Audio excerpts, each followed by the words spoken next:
بسم الله الرحمن الرحيم excursion معناه waxa weeyaan promenade course au dehors waa dibad bax yar soo yar daawasho dibadda loo yar baxo sida qofku markuu magaalo jadiid ku yahay amba markuu meel tago wuxuu yar doonaa inuu dibadda u yar baxo dhulka soo yar daawado afronsa waxa la radaa excursion waxa la macnaa promenade tusaale wuxuu yiri on venait y faire des petites excursions en bateau waxaan ku soo yar sameynay oo waan yar baxnay annagoo markab la socona marka waan ku soo shirshirnay shirshir baan soo sameynay buu example kale wuxuu il ala faire une excursion à la ville magaalada ayuu yar baxay soo soo daawado magaaladu yar baxay marka excursion macnaheedu waxa weeyaan waa daawasho dibadda loo yar baxo shirshir ka la dhahdaa kelmadan kale waxa weeyaan appoint waxay ka dhigan tahay complément d'une somme en petite monnaie waa qadaadiicda lacagta la socota sarifka kale amba baaqiga raacaya waxa la yiraahdaa appoint tusaale wuxuu yiri pour faire 1500 francs il faut un billet de 1000 francs et un appoint de 500 francs kun shan boqol hadii la doonayo buu yiri waxa loo baahan yahay pour faire si loo sameeyo 1500 francs il faut waxa loo baahan yahay un billet de 1000 francs kun franc oo warqada et un appoint de 500 iyo 500 oo qadaadiic marka appoint waa qadaadiicda ama wixii raacaya ee u laamayo qofka ayaa la radaa kelmadan kale waxa weeyaan postime waxay ka dhigan tahay dans la naissance a lié après la mort de son père qofka abi isagoo erkin dhinta ilmahaas caynkaas waxa la radaa postime waa ilmo dhashay abi oo dhintay isma erkin abi iyo waxa kale loo yaqaanaa wixii soo baxa amba hees amba ouvrage noqdo amba livre ha noqdo soo baxa wixii uu dhintay qofkii lahaa marka qofkii baa dhintay kadib wixii soo baxay waxa la radaa postime tusaale wuxuu yiri 2 ans après elle a couché d'une fille postime laba sano kadib ayay dhashay gabadhan yar oo inanta yarna waxa weeyaan waa fille postime tusaale kale wuxuu yiri livre postime waa livre soo baxay ninkii qoray markuu dhintay kadib uu soo baxay halkan kale waxaan haysanaa kelmadda la yiraahdo présomption d'innocence waa kelmad xagga maxkamadaha iyo justice-ka weeyaan waxay ka dhigan tahay conviction par laquelle la culpabilité ne peut être reconnue tant qu'elle n'a pas été prouvée présomption d'innocence waxa weeyaan qofka dembiga loo haysto ee dembiilaha intayna maxkamaddu ay u aqoonsan inuu dembiile yahay qofkaas wuxuu ku dhex jiraa uu ka faa'iideysanayaa wax la yiraahdo présomption d'innocence waxay ka dhigan tahay qofkaas waxa dhici karta inuu noqdo qof bila dembiye oo bari inuu noqdo ayaa dhici karaysa marka ilaa lagu cadeynayo oo ku cadaanayso uu noqonayo dembiile qofkaas wuxuu ku dhex jiraa présomption d'innocence waana wax lagu rumaysan karayo qofkaasi hadduu xitaa dembi sameeyaba uu dembigii wili qirin intanuu qirin waa la rumaysan karayaa maxaa loo rumaysanayaa waxa dhici kartaba inay run tahay waxa uu sheegay ay run tahay marka waa la rumaysanayaa qofka waxa la yiraahdaa présomption d'innocence tusaale wuxuu yiri l'auteur bénéficie toujours de la présomption d'innocence ninkii auteurka dembiilaha wali wuxuu ka faa'iideysanayaa ayuu ku dhex jiraa waxaan leeyahay présomption d'innocence-ka oo wali looma aqoonsan dembiile marka wuxuu ku dhex jiraa oo loo rumaysan karayaa présomption d'innocence-ka ku dhex jiraa tusaale wuxuu yiri la présomption d'innocence se fonde sur l'article 11 de la déclaration universelle des droits de l'homme de 1948 kelmadan présomption d'innocence-ku waxay ku salaysan tahay oo ay ka soo jeedaa article-ka 11aad ee xuquuqul insaanka ee la sameeyay 1948 ayaa la dhigay markaaba la iri war qofka dembiilahana sidaa ma oranayno waa dembiile bal horta ilaa ay ku cadaanayso qofka marka dembiilaha marka la soo qabto ee wax lagu haysto intay wali ay ku cadaan wax dhibaato ah looma geysanayo lama aflagaadeynayo lama jiidinayo waxa la oranayaan waa dambi baan kugu haysanaa nakaxee waa la qaaday waa la soo xidhayaan wax dhibaato ah iyo wax xariga oo loo geysanay ma jiro waa la kaxaynayaan wali wuxuu ku dhex jiraa qofkaasi présomption d'innocence xitaa markan uu hadlayo uu beenta sheegayo ilaa intay ku cadaanayso wuxuu ku dhex jiraa présomption d'innocence tout kale oo soo jeeda jirta oo la yiraahdo présomption de véracité ama de crédibilité iyaduna waa ta qofka dhibaataysanuhu uu inuu run sheegayo lagu rumaysan karayo waxa weeyaan balageer les principes selon lesquels marka présomption de véracité et les principes selon lesquels la personne qui se déclare victime waxa laga yaraa xeer dhigaya qofka eedeysanaha ee waxaan jeedaa dhibanaha ee dhibaato ku dhacday victime d'un viol ou d'une agression est supposé dire la vérité jusqu'à preuve du contraire waa xeer dhigaya qofka idhi waxba la dhibay oo dhibaata igu dhacday qofba wax igu sameeyay idhi waa la rumaysan karayaa isagana lama odhanayo been baa sheegaysaa iyo maxaa caddaynaya lama odhanayo horta awalan inuu ninkaasi dacwad soo dhigtay baa meeshii taalla marka waa la rumaysanayaa ka kale la haystana isna waa la rumaysanayaa labadooda waxa kala saaraya ilaa sharcigu uu caddeeyo kan inuu dembi leeyahay kan inuu run uu sheegayo oo dembi loo geystay sharciga kala caddeeyo laakiin labadooduba waxay ka kala faa'iideysanayaan labada baxbadood waa présomption d'innocence mid wuxuu ka faa'iideysanaya dembi la'aan midna wuxuu ka faa'iideysanaya présomption de vérité inuu run sheegayo oo dhibaato loo geystay marka tusaale wuxuu yidhi la présomption d'innocence tani innocence-ka ee bénéficiaire waxay ka faa'iideystaa pour le suspect qofka dhibaato dembiga geystay et les présomptions de crédibilité ama véracité ee bénéficiaire tana waxay ka faa'iideystaa pour la victime qofka dhibaatada loo geystay كلمة كلمة حوالي opulent waxay ka dhigantay qui est très riche et très fortuné wuxuu yiri il y avait les pauvres et il y avait les opulents c'était la loi de nature opulent waxay ka dhigantay qofka lacagta leh ee maalqabeenka la dhada tusaale wuxuu yiri il y avait waxa jiray meesha uu joogay les pauvres masaakiintu way joogtay et il y avait les opulents lacagleedii iyo maalqabeenadiina way joogeen meesha c'était la loi de nature nolosha sidaas oo waa الدنيا بعد سال لوgu talagalay tusaale kale wuxuu yiri Michael rencontre l'opulente et évitante Jane Emily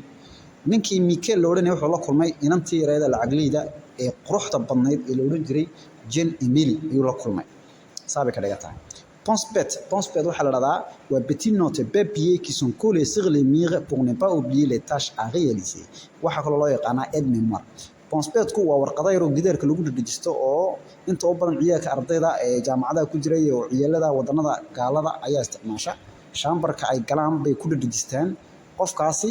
marka maalintiisa buu nidaaminayaa saacad kasta wuxuu qabanayo wuxuu caawa xafidayo wuxuu sameeyay baa ugu qoran markuu shambarkiisa soo galo halkiiba eegaya wax xasuusanaya iminka uu oranaya saacadan oo kale waxaad u lahayd xisaabaad saacada soo socota teele yar bas ka daawanaysa saacada ku xigta quraan baa akhrinaysa nidaam saas weeyaan waxa la radaa Ponspet tusaale wuxuu yiri en voyant ces Ponspet j'arrive à me motiver et bien organiser ma journée wuxuu yiri halkan qof baa hadlay wuxuu yiri mar ali markasta oo arko warqadaha iga yar Ponspet-ka waa dhiirigelin bay igu dhalata maalinteedana waan nidaamsaday tusaale kale wuxuu yiri Robert John ninka la radaa aadii wuxuu yiri certains vont perdre l'essence du temps et leur faudra un Ponspet dad bay macnaha waqtiga garan way doona oo way waqtiga way lumin doonaan dadkaas waxay u baahan doonaan buulin in loo sameeyo Ponspet oo ah qodobkii xasuusin dad baa bila macna waqti ku dhaafi doona oo soo bixi doona buuli zamanka waana dadkii dawaa ka wala arkay saas buuli kelmadan kale plausible waxay ka dhigantay ki peut être admis ama vraisemblable waa wax aqli gala oo la rumaysan karayo bay ka dhigantay tusaale wuxuu yiri il nous a donné une explication plausible de leur départ subite wuxuu naga siiyay macne aqli gala socodka ay socdeen degdega ee kidiska ay ku socdeen macna aqli gala buu naga siiyay kelmadan kale sideedaad waxa weeyaan présomption waxay ka dhigantay waa conjecture waa male sida wax la moodayo ee run ahayn weeyaan waa judgment non fondé sur des preuves mais sur des indices et apparences tusaale waa Soomaaliya waxa loo yaqaanaa waa male aan badani weeyaan waa wax aan ku salaysnayn balagaari wax cad laakiin la moodayo tusaale wuxuu yiri les vêtements qui sont quittés la voiture de poste pour prendre une voiture de louage est une présomption mais pas certaine wuxuu yiri qaaditaanka ay raaceen baabuurka postiga ay qaateen ay may iska dhigeen pour prendre say u qaataan une voiture de louage gaariga kirada waa qolo waa nin inaag isla baxsaday marka baabuur bay wateen kiibay dhigeen ku kala qaateen ay kireysteen يعني معناها سائل اسكو جيجيني بيقولوا خوفك هذا est une présomption وملأون ولا موديا لكن وحرونا مجرتي كلمة كلا وحويان إيه سجالات à la volée وحكي كده انتهي rapidement en une seule fois en un seul passage مرة دق بكره il ouvrit la porte à la volée et se ria dans la pièce دق بوي باك وفري هري مناقل كوكلي مركز دق وين تسأله كل وحول les patrons servent des cafés à la volée patron dadka wuxuu siiyaa cafe u dhigdhiga mar qura yaani wuxuu soo qaaday ilaa dhowr qof shaaxi ay dalbadeen mar qura wada dhigaya marka wuxuu ku shaqeynay kan à la volée waxay ka tahay en même temps une seule fois macna kale ay leedahay oo hadana waxa lagu sii macneeyay tusaale kale un interprète traduit un discours à la volée sans attendre à la fin commencer, alors qu'un traducteur agit avec plus de recul. wuxuu yidhi ninka interpretka ee wax turjuma wuxuu ku turjumaa oo khudbad ragga turjumaanadu khudbadaha waxay ku turjumaan sans attendre à la fin pour commencer. yacni ninka hadlayo ka turjumayo intuu hadalka dhammaynayo ma sugay uu la bilaabayaaba. inaad aragtiin mooyaane ragga madaxweynayaasha ama dadka caalamka waaweyn marka teeriyada ama ashir iyo waxay qabanayaan ama la wareysanayo ee luqad uu ku hadlayo qofkaasi laakiin luqad kale lagaga turjumayo sida markuu ka soo galo France 24 oo kale amba markuu ka soo galo TV5 oo kale markuu ka soo galo ama Euronews markuu ka soo galo qofkii Ingiriis ku hadlay ama luqad kale ku hadlay laakiin laga turjumaya ninka turjumaya uu la bilaabaya markuu dhameeyana uu dhameeyba waa qof ku takhasusay aad buu garanaya oo mana gagabanayo marka waxa laga yahay qofka interpretka isagu uu la sameeynaya mar qura ayuu la turjumaya alors qu'un traducteur ninka traducteur-kuna agit avec plus de recul uu fiirsanayaayo uu leeyahay wuxuu qofku waliba u fiirsanaya suu noo khaldin waa aniga arkay marka khudbadaha Donald Trump iyo markay hadlayaan qaramada midoobay markay madaxweynayaashu hadlayaan la turjumayo iminka madaxweynihii Masar Suuriya oo kale Maxamed ninka la dhahdo Janka oo khudbad buu ka hadlay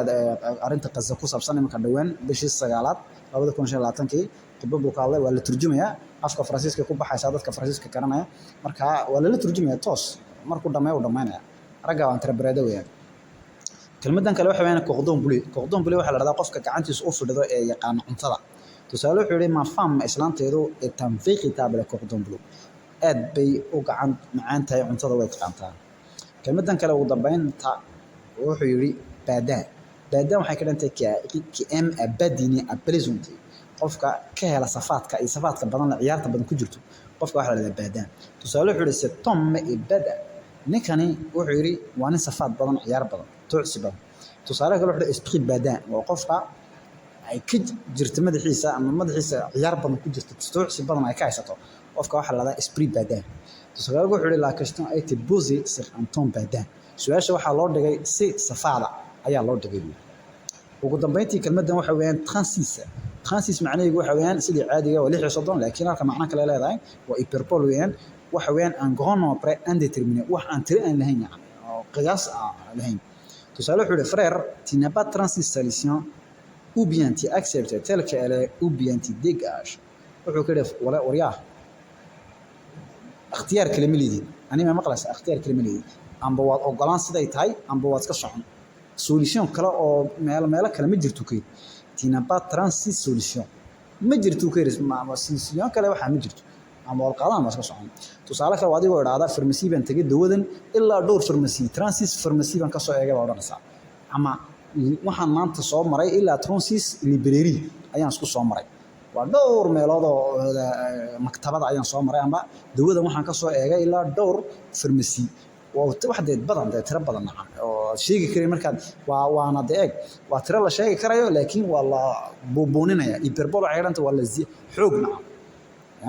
marka waxaad oranaysaa dhowr pharmacy baan ka eego oo ku deelay maanta hyperbole weyn waa 36 bal isticmaalaysa